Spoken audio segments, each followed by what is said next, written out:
Esse brau aí é cheio de querer ser. Deixa de moscar e cantar na quebrada. Vamos ver se é isso. Boa, rapaziada. Tudo certinho, senhoras e senhores? Na manhã do gato? Bom. Vamos lá então, que hoje é mais curtinho, hoje é mais suave. A gente vai trabalhar ainda algumas fixações. A gente ainda não está entrando, não entraremos em matéria nova, beleza? Então, nós vamos trabalhar hoje o nosso roteiro 5. Na próxima aula, o nosso roteiro 6. E aí na outra, a gente vai trabalhar a apostila. Lembra a apostilinha que vocês estão pegando na escola e devolvendo? Fiquem tranquilos que a gente vai trabalhar ela semana que vem. Tô com dificuldade, quero fazer logo. Qualquer coisa, só mandar uma mensaginha que eu respondo lá, beleza? Então, bora lá, pau no gato, que hoje vai ser da seguinte forma. Vou postar esse vídeo aqui, vocês vão dar uma olhadinha. Ele vai ajudar vocês a executar o nosso roteiro número 5. Beleza? Eu vou relembrar alguns pontos que talvez sejam importantes. Vou tentar trazer outras informações novas. E você aí não esqueça, por favor, quem assistiu ao vídeo, de colocar seu nome, sobrenome e a sua turma lá no Facebook, hein? Não é aqui no YouTube não, viu, cabecinha gorda? Então bora nós. Seguintes. Hoje o roteiro 5 vai falar mais uma vez, espero que vocês tenham visto os dois vídeos, né? Um que fala sobre a questão do quilombo de Palmares, interessantíssimo. E mais interessante, acho eu, a questão do Ailton Krenak, que é um indígena que vai falar sobre a visão do índio, né? Então, ao invés de ficar a gente escutando estudiosos falando sobre os índios, os indígenas, não, agora a gente escutou um indígena falando sobre o posicionamento deles. Eu acho importantíssimo conhecer a visão do outro, beleza? Principalmente dessa molecada, uma minoria que infelizmente não tem muita voz. E o movimento indígena tem umas pessoas bem interessantes de serem lidas ou vistas, né? O Krenak é um deles. E a gente tem também um outro senhor chamado Daniel Munduruku, que escreve livros excelentes, muito bom. Um cara bem sensível, bem legal. Quem tiver a curiosidade, eu tenho um livro dele aqui, chama História de Índio, muito legalzinho. Eu alugo ele aqui por R$100, beleza? Uma semana. Bora lá então, roteiro número 5, nono ano. Bora, seguinte, eu pedi no dia 1, por favor, para que vocês produzissem um texto explicando por que a Lei Áurea não resolveu os problemas dos afrodescendentes no Brasil do século XIX. Vamos lembrar o seguinte, Lei Áurea, ela vai ser assinada em 1888, mas a pressão para acabar com a escravidão já vinha de um tempo, certo? Tanto é que a primeira lei que vai trabalhar essa questão da abolição, quer dizer, do fim da escravidão, é uma lei de 1850, 38 anos antes, beleza? Tudo bem? A escravidão, então, no mundo e no Brasil já estava em decadência, cara.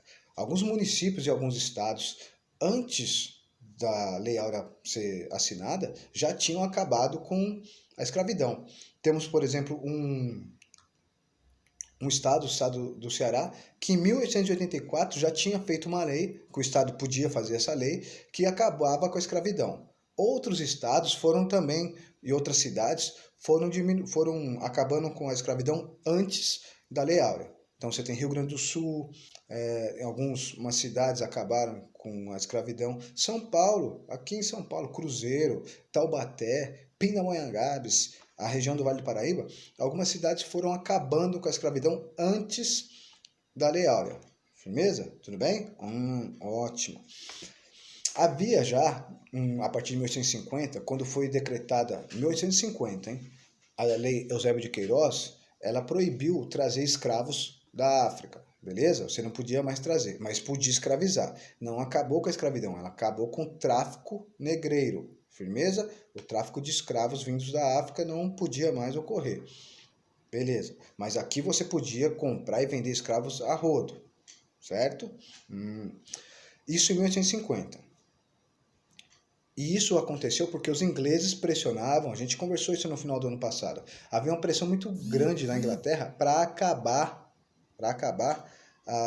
com a escravidão no Brasil, porque queria um mercado consumidor. Beleza? E esse mercado consumidor, claro, ia ser enorme. Mais da metade da população brasileira era de afrodescendentes. Firmão? Beleza. Então, o Brasil, para não sofrer uma pressão tão grande, ou sofrer uma punição da Inglaterra, ia disfarçando. Então o governo brasileiro ele foi tentando segurar a escravidão o tanto quanto antes, o tanto quanto pôde, desculpa, o máximo que pôde. Porque de um lado ele enfrentava a pressão da Inglaterra para acabar a escravidão, mas do outro tinha a pressão dos fazendeiros que não queriam perder sua mão de obra, se achavam no direito de, inclusive, pedir indenizações para o governo. Beleza. Em 1871 foi assinada uma outra lei, uma lei que libertava os escravos nascidos a partir daquela data. A partir de 1871 foi assinada a lei do ventre livre, que dizia o seguinte: a criança, ela que nasceu filha de escravos, ela estava livre. Ah, que lindo, está liberada, pode ir. Mas é óbvio que uma criança não tem como, ela vai depender dos seus pais. E a lei dizia o seguinte: até os 8 anos, essa criança vivia ali nas dependências, vivia na fazenda onde seus pais viviam, os seus pais escravizados, e ela ia ficar até os 8 anos com o senhor, então, beleza? Depois disso, o governo, o Estado brasileiro, pegava essa criança, ela ficava então sob tutela do governo, e o governo pagava uma indenização para o dono do escravo, daquele escravinho. Mas é óbvio, com 8 anos de idade você vai separar a criança dos pais? Não, né?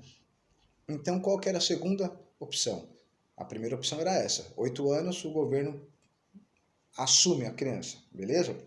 Tá. A outra opção era o seguinte: a criança ia ficar trabalhando para aquele senhor para pagar a sua liberdade, beleza? Então o senhor ele ia poder explorar a mão de obra daquela criança que não era mais escrava, até os 21 anos. Aí depois de 21 anos tá liberado. Só que, cara, a vida de escravo era uma vida pesada.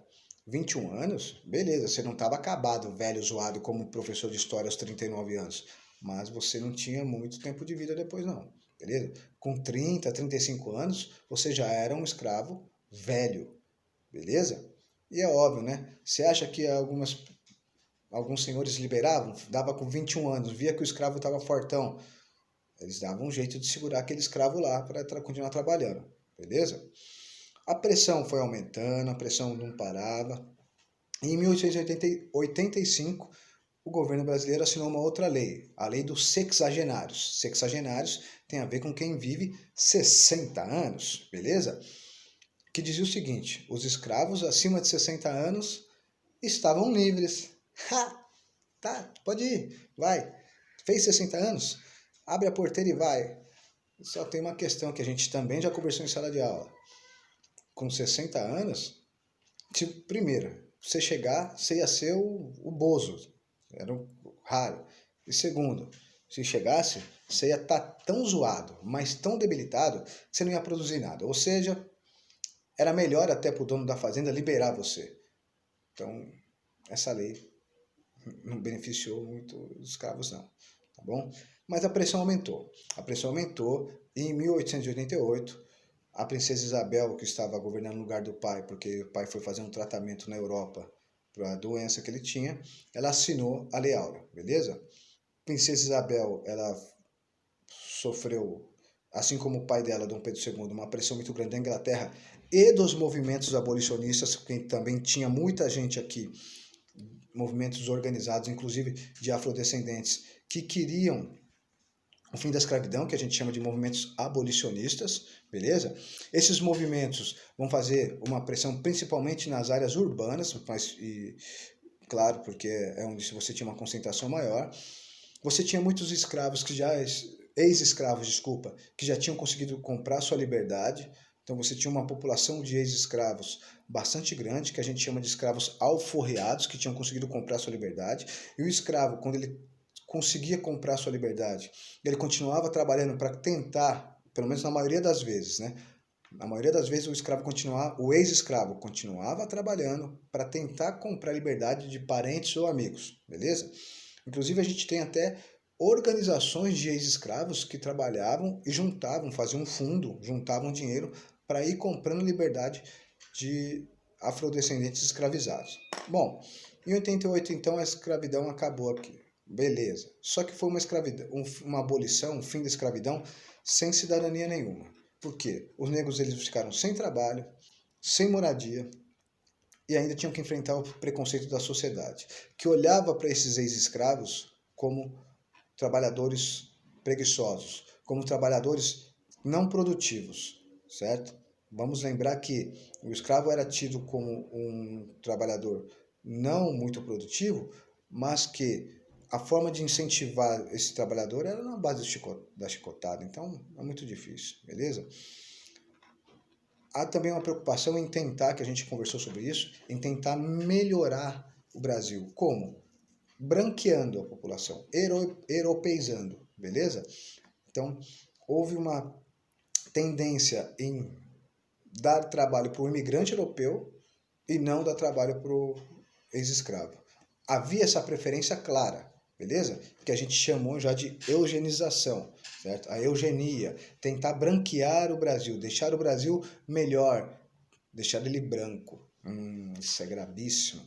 A gente estudou isso no final do ano passado, quando a gente falou sobre o imperialismo na África e na Ásia, certo? É um raciocínio bem parecido. Levar a civilização significava ter traços europeus. Era você ser um europeu, você se parecer com a Europa, inclusive fisicamente, certo? Então havia essa preocupação. E é óbvio que com essa preocupação você dificultava um pouquinho, você dificultava a vida da população afrodescendente. Dificultando a vida dessa população afrodescendente, a chance dela procriar, dela crescer, dela se dar bem, era bem menor. Então, era uma forma de você marginalizar, sem eliminar de vez, mas ia diminuindo a chance de sobrevivência dessa população, beleza? Então, não houve qualquer tipo de assistência, tá bom? Então, esse foi o dia 1. O dia 2, em sua opinião, a situação da população periférica melhorou quando comparamos a situação da nossa população do final do século XIX e do início do século XX? Ó, quando você fala, por exemplo, início do século XX, começo da República, a periferia que nós estudamos lá, a Frente Negra, você tem a molecada do teatro também, os indígenas, você, quando olha da sociedade brasileira antes da proclamação da República e depois, que a gente estudou um pouquinho mais agora, você acha que houve uma melhora para a população da periferia? Aquela população que não participava de nada, ela passou a participar? Na sua opinião, sobre o que você sabe, sobre o que a gente conversou. Então, na época do Império, quando Dom Pedro II governava a bagaça e a população estava completamente fora da política, a situação da população periférica era essa, ela estava excluída do processo. E após a República, o que a gente está estudando agora, a situação na molecada da periferia, pobres, ela mudou? Ela passou a ter uma participação maior? Sim ou não? E aí é com você, beleza? Tudo bem? Vamos refletir. Questão número 2 é antes da República e depois da República. O antes da República a gente estudou no ano passado, eu relembrei no primeiro vídeo, certo? E depois da República é o que a gente está vendo agora. Os indígenas, a população afrodescendente, os imigrantes que estão chegando também, porque isso vai ser importante. Muitos imigrantes vão chegar na periferia, certo? E aí você vai ter eles vivendo não em situações não muito legais.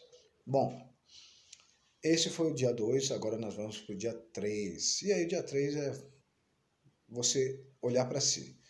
Você, olhando para você, para a sua situação de vida, você acha que você tem privilégios quando você compara com outras partes da sociedade?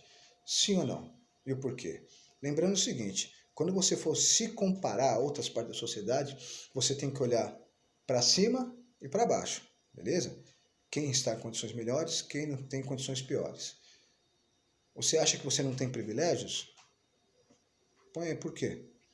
E se você acha que tem privilégios, quais você acha que você tem? Eu me lembro, por exemplo, de claramente ter percebido isso lá na minha quebrada, quando eu já contei a historinha para vocês, mas quando eu percebi, por exemplo, que eu tinha um privilégio de ter um pai e uma mãe, que era uma coisa muito rara ali onde eu vivi. Em casa, um pai e uma mãe morando, vivendo na mesma casa. E que meu pai não agredia minha mãe. Isso era também um fator de privilégio. Eu tinha um colega, um grande amigo, que eu também já contei que eu perdi nessa caminhada, que morava só com a mãe e os irmãos, e a mãe ficava o dia inteiro trabalhando como diarista, e eles ficavam, então, eles cuidavam de si, beleza? E outros vizinhos, onde os pais também moravam juntos, mas que os homens chegavam embriagados e esculachavam as mulheres e as crianças. Então, eu fazendo esse exercício número 3 do nosso roteiro 5, eu acho que eu tive privilégio sim nessa questão, beleza? Mas aí é a minha opinião só. Eu estou tentando dar um exemplo para vocês de como a gente pode perceber que minha condição não é boa, mas eu tenho privilégios?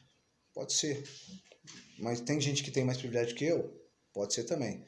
Mas, na verdade, não importa a sua resposta sim ou não. O que me importa é a sua justificativa. Tem que ter ideia para trocar. Tem ideia para trocar, você me convence, irmão. Não adianta só porque sim, porque não. Não, história não, tiozão. Certo? Bom, dessa forma então a gente finalizou nosso roteiro número 5. Eu fico por aqui para qualquer dúvida, qualquer questionamento, fico logado, porque a aula foi mais curtinha hoje, beleza? Tudo bem? Então, é desse jeito. Próxima aula, roteiro 6, e aí depois a gente vê a apostila. Firmeza total? Senhoras, senhores, por enquanto então, muito obrigado pela atenção e paciência. Me desculpe sendo proporcionado. Vai de leve na manguaça, dá-lhe Marília. Não sai de casa ainda. E se sair, mete uma máscara, que aí já ajuda bastante, certo? E não é para tirar a máscara, nem para dar aquela beiçada, né? Tá, cuidado, né? Qualquer coisa, chama lá. Firmeza? Não esquece de colocar o nome aí, rapaziada. Abraço. Fui!